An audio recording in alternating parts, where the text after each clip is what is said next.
Hello, everyone. Bringing you another Hans Christian Andersen fairy tale. And this one more commonly is known as The Emperor's New Clothes.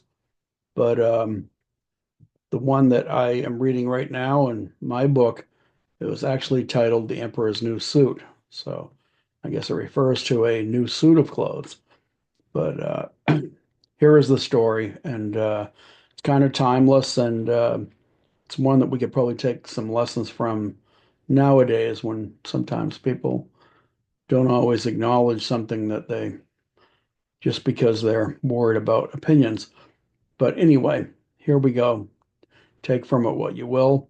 The Emperor's New Clothes. Many, many years ago lived an emperor who thought so much of new clothes that he spent all his money in order to obtain them. His only ambition was to be very well dressed. He did not care for his soldiers, and the theater did not amuse him.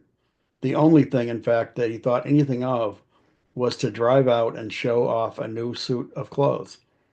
He had a coat for every hour of the day, and as one would say of a king, he is in his cabinet, so one would say of him, the emperor is in his dressing room. The great city where he resided was very gay. Every day, many strangers from all parts of the globe arrived there.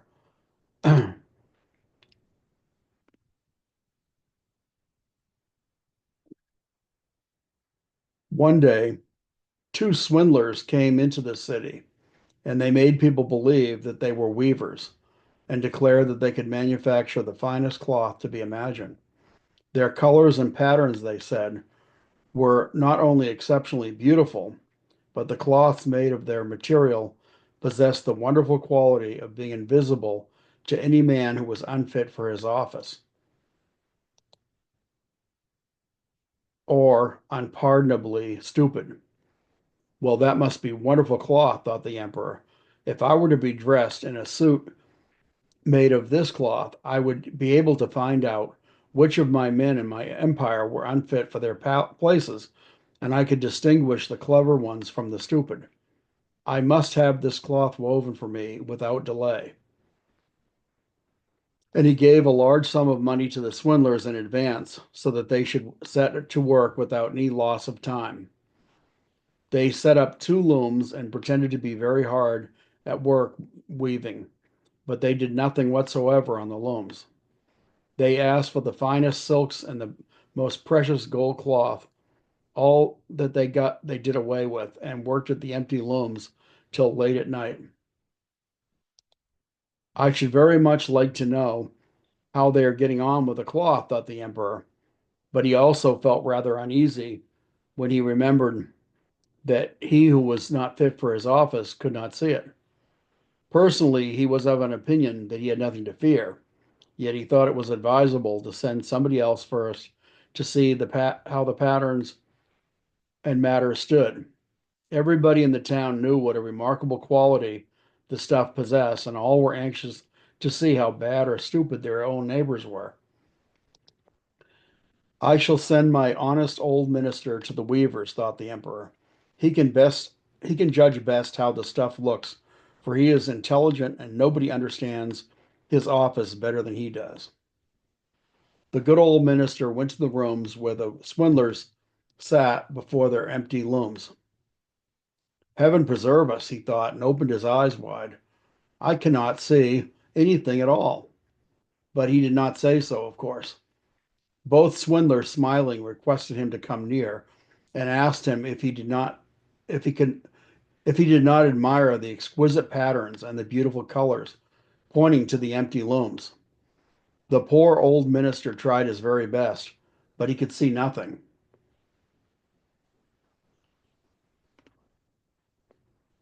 for there was nothing to be seen.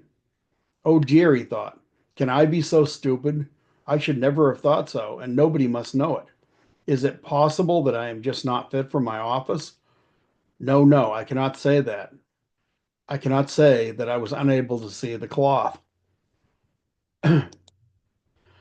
Now, have you got nothing to say? Said one of the swindlers, while he pretended to be busily weaving.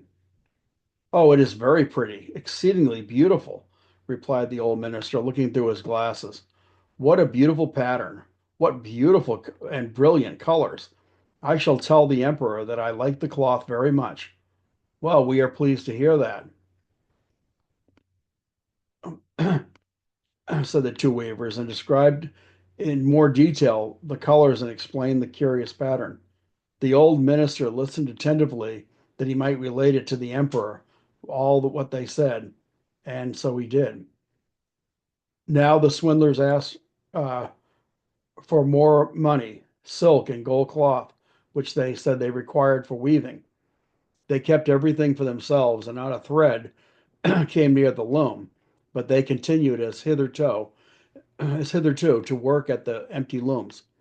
Soon afterwards, the emperor sent another honest courtier to the weavers to see how they were getting on, and to see if the cloth was nearly finished. Like the old minister, he looked and looked, but he could see nothing, as there was nothing to be seen. Is it not a beautiful piece of cloth? Asked the two swindlers, smiling their their cheap smile, showing and explaining the magnificent pattern, which, however, did not even exist. I am not stupid, said the man. It is therefore my good appointment for which I am not fit.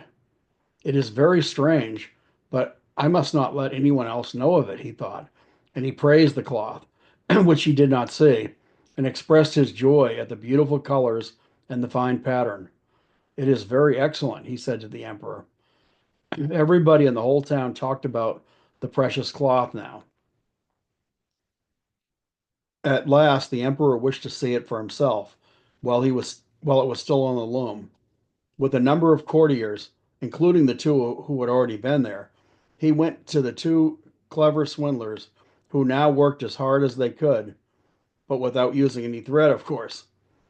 Is it not magnificent? Said the two old statesmen who had been there before. Your Majesty must admire the colors and the patterns. And then they pointed to the empty looms, for they imagined the others could see the cloth. What is this? Thought the emperor. I do not see anything at all. This is terrible. Am I stupid? Am I unfit to be an emperor? That would indeed be the most dreadful thing that could happen to me. Really, he said, turning to the weavers, your cloth has our most gracious approval. And nodding contentedly, he looked at the empty loom, which he did not like to say that he saw nothing. All his attendants who were with him looked and looked, and although they could not see anything more than the others did, they all said, like the emperor, "Oh, it is very beautiful," and all advised him to wear the new magnificent clothes at a great procession, which was soon to take place. It is magnificent. It is beautiful. Excellent, one of them would say. Everybody seemed to be delighted, and the emperor appointed the two swindlers the imperial court weavers. The whole night, the whole night previous to the day on which the procession was to take place, the swindlers pretended to work and burned more than 16 candles while working. People should see that they were busy to finish the emperor's new suit right away. They pretended to take the cloth from the loom and worked about in the air with big scissors and sewed with needles without any thread, and said at last, "The emperor's new suit is ready now." The emperor and all his barons then came to the hall. The swindlers held up their arms as if they held something fine in their hands and said, "These are the trousers, this is the coat, and here is the cloak," and so on and so forth. They are all as light as a cobweb. One must feel as if one had nothing at all on upon their body. But that is just the beauty of them. Indeed, said all the courtiers, but they could not see anything, for there was nothing to be seen. Does it please your Majesty now to graciously undress, said the swindlers, that we may assist your Majesty in putting on the new suit before the large looking glass? The emperor undressed, and the swindlers pretended to put the new suit upon him, one piece after another, and the emperor looked at himself in the glass from every side. Well, how well they look, how well they fit, said all who stood there. What a beautiful pattern, what fine colors. This is a magnificent suit of clothes. The master of ceremonies announced that the bearers of the canopy, which was to be carried in the procession, were ready. I am ready, said the emperor. Does not my suit fit me marvelously? Then he turned once more to the looking glass that people should think he admired that people should think he admired his garments, which of course he could not see. The chamberlains who were to carry the train stretched their hands to the ground as if they lifted up a train and pretended to hold something in their hands. They did not like people to know that they could not see anything at all. The emperor marched in the procession under the beautiful canopy, and all who saw him in the street out of the windows exclaimed, "Indeed, the emperor's new suit is incomparable. How long, what a long train he has. How well it fits him." And nobody wished to let the others know they saw nothing, for then he would have been unfit for his office or too stupid. Never emperor's clothes were more admired than now. And suddenly, but he has nothing on at all, said a little child at last. Good heavens, he's naked. Oh my, listen to the voice of an innocent child, said the father, and one whispered to the other what the child had said.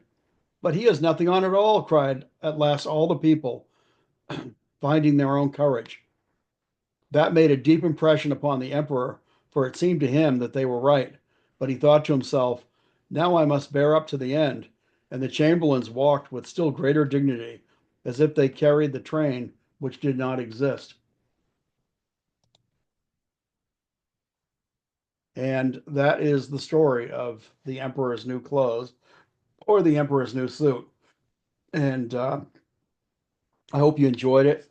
I hope that you will leave a like, subscribe if you haven't, and please please support the channel. Leave comments. Let me know what you think of what we are doing here, and I hope again, like I said, I hope you enjoyed this one, and see if it doesn't maybe resonate with sometimes what happens in life nowadays. It's all kind of sometimes people just don't have the courage to admit something that's right before their face. But um, anyway, enjoy, and child's courage is what brought them all to their senses. He was actually not wearing anything uh, as he stood before everyone, even too embarrassed to admit himself that he was duped. But anyway, like I said, I hope you enjoyed it. Please come back and listen to more. We will be doing plenty more. If you have any story suggestions, any particular fairy tales or teaching stories that you've heard before and maybe want to hear again, I will gladly read them. So thank you all again for listening. See you next time. Thank you.